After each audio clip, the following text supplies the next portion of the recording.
there really are, a lot of names that are going to be out there, in free agency. Kyle Tucker, obviously, at the top, and that's going to take a lot of money. But Schwarber's going to be out there. Bregman opted out. He's available. Alonso opted out. He's going to be available. Do you see them? What do you see them looking for offensively? Let's begin there. Do you think it's a power bat? Is it someone? Are they as concerned about that? Are they banking on Santander actually having a complete season that's somewhat productive? How do you see them handling that? Because I think what you pointed out has to be considered, like regression. I'd throw George Springer into that. Springer just had a career year at 36. Yeah, right. I don't know if George is going to do that again, and Kirk and Barger and Lucas and Clement, and if Bichette walks, all of a sudden you look offensively and you think where are they going to find some run production? So do you have anyone in particular or any approach you think they might take? Yeah, so for me, I don't love, Santander in the outfield, but you've got Springer, who ended up having a DH some, and so it sort of eliminates the everyday DH from your thought process. So the Schwarber guy like that doesn't really fit what they need and where they are right now. But a Kyle Tucker would for me, and Alex Bregman would for me. That if you don't get Bichette back, and I'd like to try to get Bo Bichette back if I were Ross Atkins and Mark Shapiro. I think the market is going to be robust. I think anybody that wants a second baseman, shortstop, or third baseman is going to be in on him. I think if Bregman doesn't go back to Boston's going to be all over him.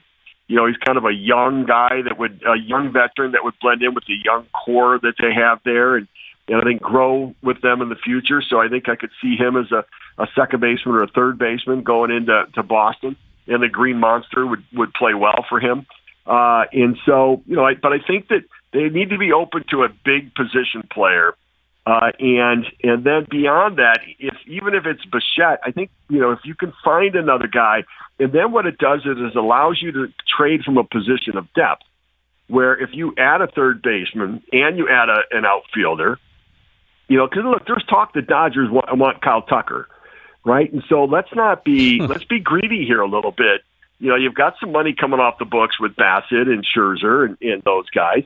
And for me, you just drew 40,000 a game for the last 30 some home games.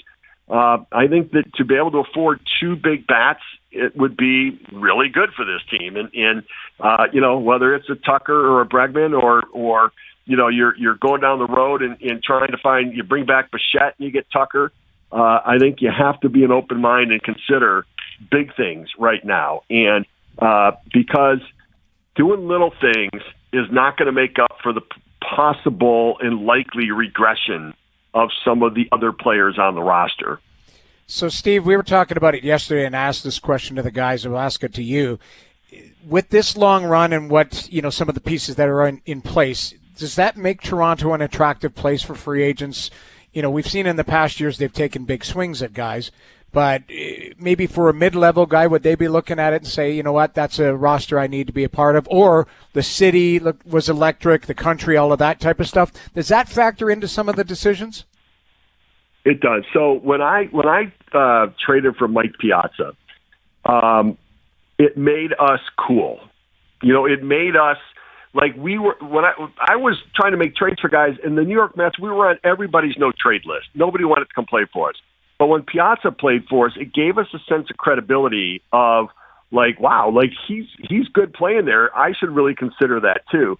And I do think that this run to the World Series and the engagement of the fans and the players' complete buy-in on trying to win for the fan base, and Bieber saying, no, I'm going to go back there because I really liked it. Bassett and Scherzer crying because they're going to miss, what was just the greatest experience of their careers.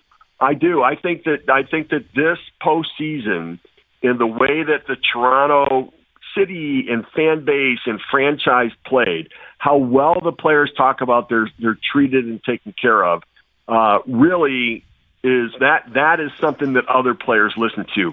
And Shane Bieber's wife and other wives and their comments and their posts on Instagram, other wives are watching that, because for many of the players who don't choose not to go to Toronto, it's more because their wife is like, I don't know, it's a different country. For other wives to share a positive experience goes a long way to other players being open to going to Toronto.